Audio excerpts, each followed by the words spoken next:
Estamos de volta agora no canal UOL. Vamos falar sobre seleção brasileira, porque o UOL Esporte traz novidades sobre as negociações com o possível novo treinador. O presidente da CBF, Edinaldo Rodrigues, entrou em contato com o Jorge Jesus e o negócio está esquentando. Mas quem chega para trazer as informações para a gente... Olha ele aí. Rodrigo Matos, olha ele aí. Eu sempre esqueço, chamo ele pelo apelido, todas as vezes. Aí eu tenho que ficar me explicando. Não, assim, é que o passe dele é muito valorizado para vir aqui no De Primeira, Nossa né? Que a gente senhora. é muito humilde no De Primeira, para ter astros assim do UOL, né? Que isso, para ele chegar aqui, gente, foi um cachê milionário, assim, ó. Rodrigo Matos, tudo bem, meu querido? Conta as novidades pra gente. Seja bem-vindo. Tudo bem. Boa tarde, Luísa. Boa tarde, PVC. Boa tarde, Arnan. Vê se vocês estão me ouvindo bem. Estou com um pouco de eco aqui. Tudo certo. Bom, então, o que a gente conseguiu apurar é que já tem contatos, conversas entre a CBF e o Jorge Jesus, diretamente lá com os representantes dele. Também fiquei sabendo que apareceram 10 milhões de representantes do Jorge Jesus, depois que ele passou a ser o principal cotado, mas que estão negociando diretamente lá. O próprio Edinaldo e uma equipe curta tá conversando. Ainda não está avançado, não dá para dizer que é uma coisa que está próxima do acordo, mas já tem conversas. Tem a questão das datas, né? Que isso é uma conversa, que ele não consegue hoje liberação antes do início de maio, que é a previsão ali de conclusão da Champions da Ásia. Na verdade, a liberação ele não vai ter, né? O Al Hilal não vai liberar o contrato dele, mas vai ter que ser pago uma multa, mas que ele não sairia antes desse início de maio. Tem ali saber se o Al Hilal pode ser eliminado antes, tem uma quarta de final, agora no dia 25, depois no dia 29 tem uma semi, então pode ser que aconteça antes, e tem um andamento lá do Campeonato Saudita, que embora acabe no final de maio, o Al Ittihad está a 5 pontos na frente do Al. Então, concluindo essas duas coisas, tem o timing da CBF, que precisa ter o técnico ali mais ou menos no meio de maio para poder convocar para a data FIFA de junho. Então, isso é uma coisa. Ainda não se entrou, pelo que eu fiquei sabendo, em valores, o que vai ser uma questão. Óbvio que o Jorge Jesus vai ter que reduzir o salário dele, né? Afinal, ele ganha... eu já ouvi 10 milhões e já ouvi 15 milhões de euros anuais lá no Al Hilal. Mas é esse patamar aí. Então, ainda não está nessa questão. Mas parece estar para uma... Eu te diria que hoje tem uma boa chance assim, de acordo, porque a CBF quer, ele quer bastante, já se manifestou, eles já começaram a conversar. Já ouvi, inclusive, que o Jorge Jesus está pensando ali em que staff ele teria aqui. Agora, as coisas não estão andando super rápido e ainda é um estágio inicial. Mas eu te diria que hoje, assim, não só é o foco prioritário, a CBF está negociando com ele, não está fazendo zilhões de sondagens de volta, deve esgotar aí as negociações com ele, tentando fechar. Se não fechar, aí vai partir para as segundas opções, porque a gente ouve, a principal segunda opção aí seria o Abel, né? Porque é mais viável, mas isso é uma conversa para depois. Hoje o foco é todo no Jorge Jesus, o técnico que agrada, inclusive por conta da cúpula da CBF, por conta de ser o teu estilo ofensivo, né? Já desde lá de trás, em 2023, ele era um dos cotados, junto de outros, quando estava aquela novela Vai, Não Vai, do Ancelotti. Então, a coisa caminha para que eles já discutam mais no futuro ali valores, e até o fim de abril devemos ter uma conclusão disso, se vai ou não vai. E aí saber quando que ele poderia vir, que seria mais ou menos início de maio, para já vir fazer convocações, se, óbvio, tudo andar bem, né? A questão do Jorge Jesus é isso mesmo, assim, a gente vinha falando, né, eu acho que o PVC também trouxe essa informação, o Rodrigo cravando aí, tá no dia a dia da CBF e tem muita propriedade para falar, que é a saída do Al Hilal, né? E essas alternativas, por exemplo, o Abel Ferreira é um nome muito forte, assim. Claro que agora a bola da vez é o Jorge Jesus, é o nome que eles estão conversando, mas um nome de radar muito forte é o do Abel Ferreira, né? Tem um lobby de ex-jogadores da seleção, tem um lobby muito forte, por exemplo, do Xavi, que é o ex-jogador do Barcelona, ex-técnico do Barcelona, mas é um nome assim muito de lobby de quem tem moral assim dentro da CBF, de ex-jogadores. não acredito que é algo que vai andar, até porque também é um profissional sem experiência nenhuma de Brasil, não tem conhecimento zero de Brasil, e é um jovem treinador, não é um cara que você vai falar, nossa, tem um currículo assim super extenso, mas é um cara que, inclusive, fizeram bastante lobby. Então, assim, o Jorge Jesus e o Abel Ferreira correndo por fora, mas assim, correndo com bastante gás, assim. Óbvio que tem que conversar com o Palmeiras, com a presidente Leila, mas eu diria para vocês que o Abel Ferreira tem um gás interessante aí, se não acontecer o Jorge Jesus. Agora, olha, para mim, dos cotados, o Abel era o menos falado ali. Para mim é até uma surpresa interessante. Eu não sei se o Rodrigo tem algo nesse sentido também. Não, o Edinaldo gosta do Abel, é fato. E sim, ele tá na lista ali entre as opções, mas hoje a primeira opção é o Jorge Jesus. Eu acho que a questão do Abel é que você teria um complicador, né? Você vai ter que negociar com... A CBF tem essa coisa de negociar, principalmente clubes brasileiros, sempre negociar com a diretoria, então ia ter que chegar para negociar com a Leila, lembrando que a Leila está muito próxima do Edinaldo, né? Se você lembrar ali a foto da eleição, ela está do lado do Edinaldo. Então ele teria que ir lá e falar para a Leila que quer pegar o técnico dela. Não é um impeditivo, mas obviamente que a pessoa vai pensar duas vezes quando tiver que ter esse desgaste, né? Então conta dentro desse quadro, mas sim é um nome que o Edinaldo gosta. Eu só acho que o estilo do Jorge Jesus, pelo que eu ouço na CBF, faz mais sentido por ser mais ofensivo. Mas sim a cúpula da CBF gosta do Abel. O ponto só é assim, vamos lá. Se o Jorge Jesus não pudesse se licenciar do Al-Hilal em maio,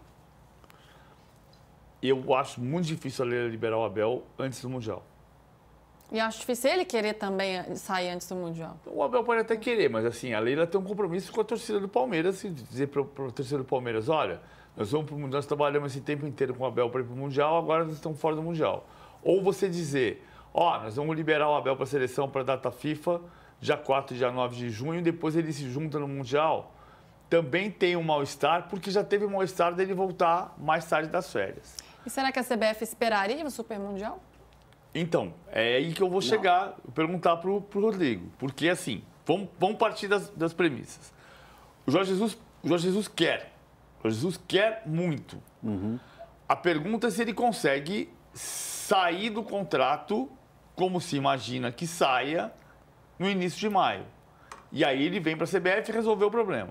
Ou se a CBF está disposta a pagar a multa até o fim do contrato. Porque também pode ter um mal-estar. Bruno Andrade entrou com a gente outro dia dizendo que esse não seria o grande empecilho, porque não seria muito tempo, não seria o maior dos problemas. Mas, ao mesmo tempo, o CEO do Al-Hilal disse outro dia, no caso do Neymar, que o Al-Hilal não vai para o Mundial de Clubes para trocar camisetas.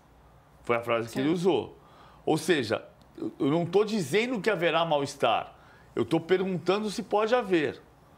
E, neste caso, consegue-se lidar com esse mal-estar e ele vem. Acho a situação mais provável. Se você tiver um mal-estar insuperável, o Abel sair licenciado para dirigir na data FIFA, dia 4 e 9 de junho, aí os outros dois nomes que foram cotados na semana passada, o Mourinho está em baixa, mas tem contrato com o Fenerbahçe.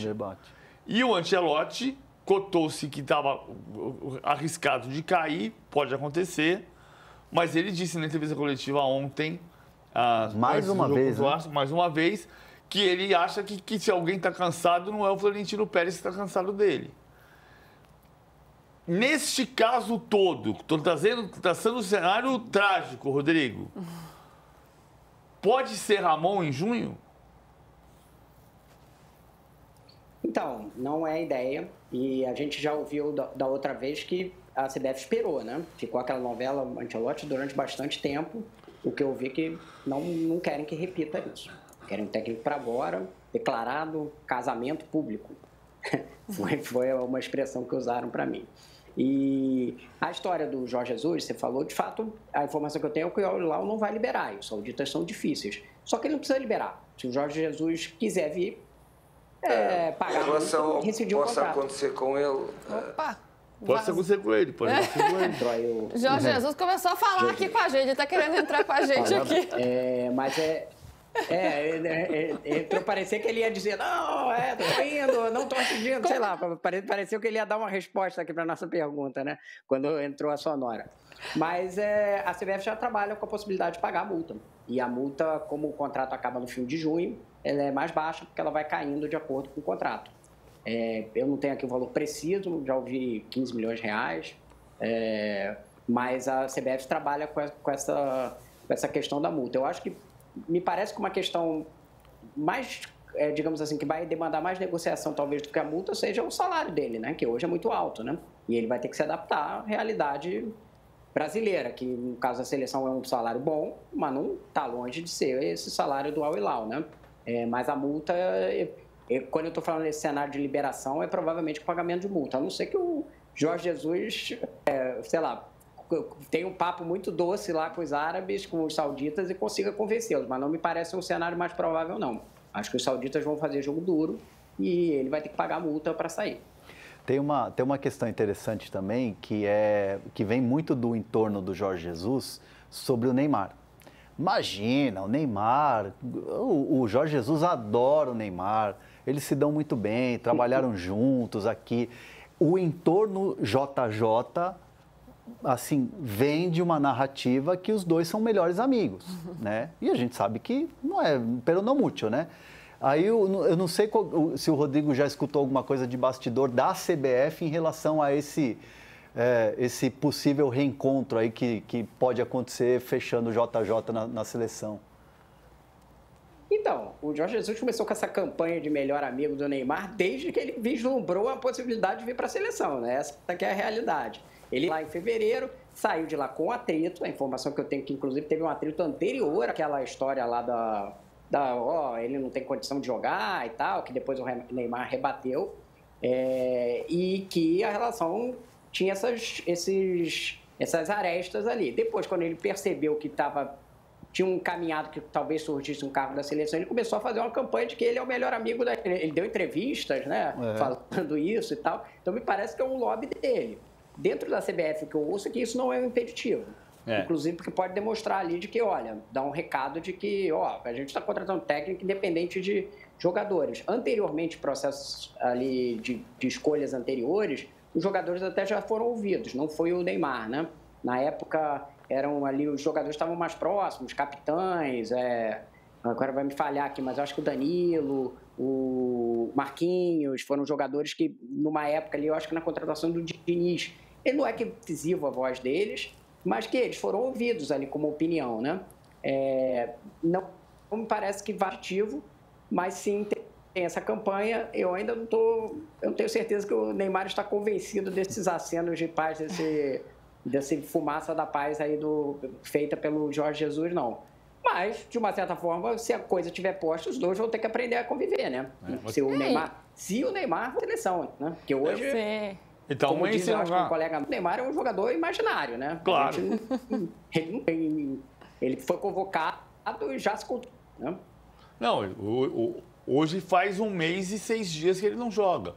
O último jogo dele foi dia 2 de março. Vai jogar domingo. Voltou a treinar, né? Voltou a treinar. Não, mas os dois têm objetivos comuns, né?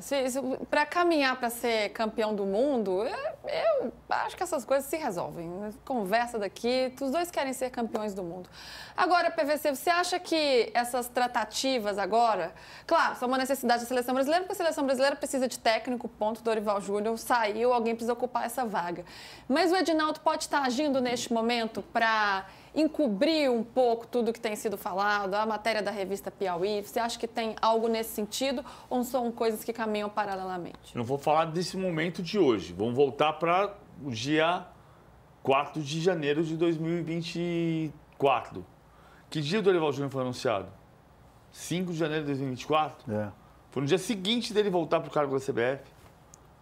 Ou seja, o primeiro passo, quando o Gilmar Mendes deu a liminar que devolveu o Edinaldo à condição de presidente da CBF, o primeiro ato foi anunciar a saída do Diniz e a chegada do Dorival Júnior. E, no fundo, o grande problema é que precisa de um trabalho. Tudo que nós estamos falando precisa ter treinamento dos árbitros, profissionalismo dos árbitros, que significa preparação dos árbitros, precisa ter um planejamento de seleção brasileira, É a primeira vez na história da seleção brasileira, em 111 anos de seleção brasileira, que a seleção tem 5 técnicos em 30 meses. Levando em consideração que no dia 9 de dezembro de 2022, quem estava sentado no banco da seleção brasileira era o Tite. Então, se você sentar 30 meses em junho, é a primeira vez em 111 anos de seleção que a seleção terá 5 técnicos no intervalo de 30 meses. Então, se está fazendo espuma ou se está fazendo trabalho, a gente vai saber em 2026. Fato é que hoje tem uma série de recortes negativos. E se você tiver um técnico interino no dia 4 de junho e, eventualmente, perder do Equador e empatar com o Paraguai, vai chegar nas 2 últimas rodadas precisando de resultado para se classificar para uma Copa do Mundo com 48 países. Por isso a escolha do técnico tem que ser certeira, né? Isso que é importante nesse momento. Rodrigo, obrigada pelas informações, obrigada pelo avanço aí. A gente vai acompanhando passo a passo para saber quem vai ser o novo técnico da seleção brasileira. E volte sempre, viu, que você tá numa marra danada. Luísa, eu não sei se vocês estão me ouvindo, porque eu não te ouvi no final aqui. Ainda bem. Eu falei que você anda muito marrento. Eu ouvi o PVC, e aí, eu ouvi o PVC, e depois quando foi para você, o resto virou um vazio para mim, infelizmente, porque eu queria ouvir você se despedindo aqui. Tá me ouvindo ou não? Agora sim, eu acho que voltou, deu algum tilt aqui, né? Agora você está me ouvindo. Não, eu falei obrigada pelas informações, participar aqui com a gente. A gente vai acompanhando aí o passo a passo para saber quem vai ser o novo técnico da seleção brasileira. E ainda diz que você anda muito marrento, por isso não aparece aqui no De Primeira, então você volte mais. Bom, meu apelido é Marrinha desde 25 anos, Luísa. Eu não ia esperar que eu, aos 47 anos, fosse mudar, né? Gosto muito de vocês e estou sempre à disposição dentro do possível. Ainda bem que eu posso chamar ele de Marrinha, não tem problema. Toda vez eu falo, falei. Marrinha, beijo pra você. Obrigada, viu? Volte sempre. Valeu. Tchau, gente. Tudo de bom. Bom programa. Tchau, valeu. Muito bem, hein? Seguimos aqui com o De Primeira e vamos falar do Flamengo agora, sim. Vamos para o Rio de Janeiro, vamos falar sobre o Flamengo, porque o mercado da bola está agitado.